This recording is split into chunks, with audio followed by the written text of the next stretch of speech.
If you're looking to buy ND filters for the Osmo Action 6, you'll quickly realize something. There are a lot of different options out there. You've got screw-on ND filters, snap-on ND filters, DJI's Official ND Filters, and even variable ND filters. And with so many different types available, it's not always obvious which ones actually make sense to buy. Now, in a previous video I talked about why you might want to use ND filters in the first place, which basically comes down to adding motion blur to your footage. That motion blur is especially useful for action footage like biking or moto vlogging, because it can give you a stronger sense of speed that shooting at higher shutter speeds simply doesn't provide. But in this video I want to focus on a different question: which ND filters should you actually buy for the Osmo Action 6? So to help make that decision a little easier, I'm going to answer three big questions. First, should you go with screw-on or snap-on type ND filters? Second, is it actually worth paying more for DJI's official ND filters? And third, should you get a variable ND filter instead of plain ones?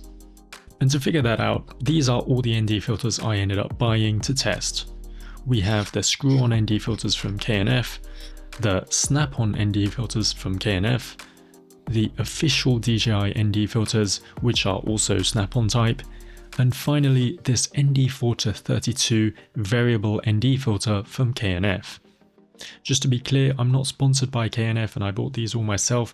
I just stuck with one brand so we wouldn't introduce extra variables into the comparison. So let's start with the first big question: should you get screw-on ND filters or snap-on ND filters? Originally I went with screw-on filters because I had read posts online like this one, which pointed out that with snap-on filters you're technically stacking glass on top of the stock lens cover, and in theory that could degrade image quality by increasing glare and flaring. But once I actually started using the screw-on filters in real-world shooting, I began to feel some serious buyer's remorse. Having to unscrew the stock lens cover and replace it with an ND filter every time I wanted to use one quickly became a real inconvenience. And this was made especially obvious by my experience with the snap-on freewell ND filters I had been using on my old Osmo Action 5 Pro. Those were incredibly quick and easy to swap, and switching to the screw-on workflow suddenly felt like a step backwards. Reading a comment from a viewer who said screw-on ND filters were basically a no-go for them only reinforced the feeling that I might have made the wrong choice. So that's why I picked up these snap-on ND filters from K&F and decided to test them directly against the screw-on ones to see if there was actually any image quality difference to worry about. The first thing I wanted to check was whether there was any difference in color casting between the two filter types. Now, unlike variable ND filters, plain ND filters usually produce very subtle color shifts, and based on what I could see, they performed essentially the same, which to be fair isn't that surprising because both filters appear to use the same glass and K&F Nano X coating, so you'd expect a very similar color response.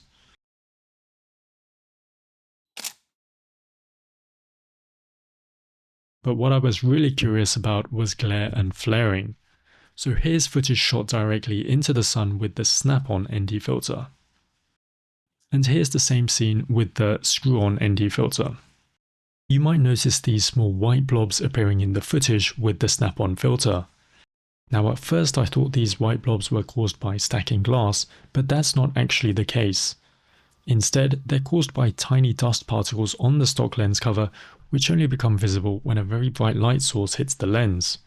So in this particular comparison, the screw-on ND filter was giving us a cleaner image, but only because it made us take off the stock lens cover, which eliminated those noticeable white blobs caused by dust.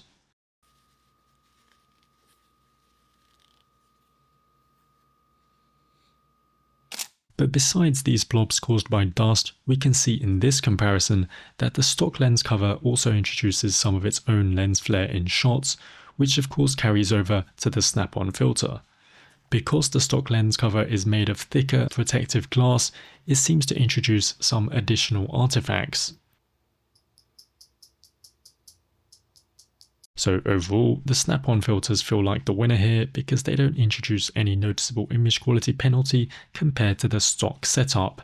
They're much faster to swap, and they let you keep the stock lens protector on the camera, which might introduce some flaring artifacts, but ensures your lens is well protected.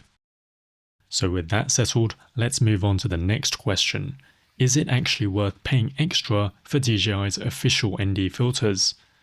And by extra, I mean paying more than twice as much as the equivalent K&F filters, while only getting 3 filters and missing the ND64 that the K&F set includes. And price actually matters a lot more than you might think with ND filters, because these filters are small and very easy to lose. In fact, while filming this video, I already managed to lose one somewhere outside.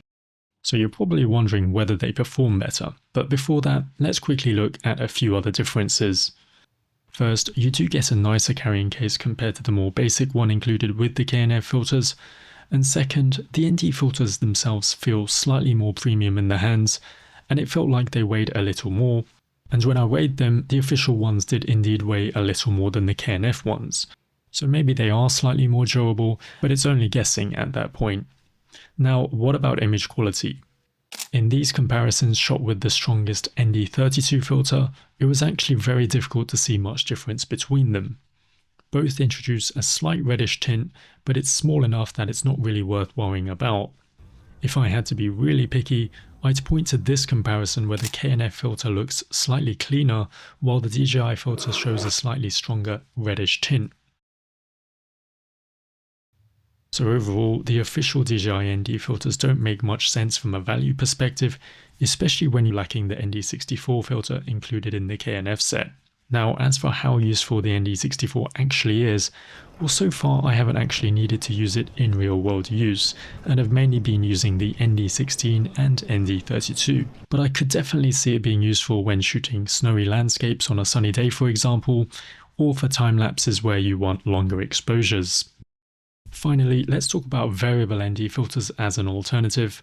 With this type of filter, you can adjust the strength simply by rotating the ring, which means you don't have to physically swap filters like you do with plain NDs. However, because they work using stacked polarizers, they usually have a much bigger impact on image quality, potentially introducing color shifts, uneven skies, or even cross patterns. For that reason, I had already ruled them out for myself, but since I received several requests asking me to compare them, I decided to include them in this video. And as you can see, the results really aren't great. Compared to no filter or the plain ND filters, the variable ND sticks out like a sore thumb with a very noticeable color shift. On top of that, when we switch to the ultra wide field of view, you can very clearly see uneven exposure across the frame. Fortunately, these VNDs do at least include hard stops to prevent you from reaching cross-pattern territory, but I personally think the uneven exposure alone is too much. Finally, they're also problematic when shooting polarized light sources like LCD or OLED screens, causing whites to turn rainbow colored instead of white.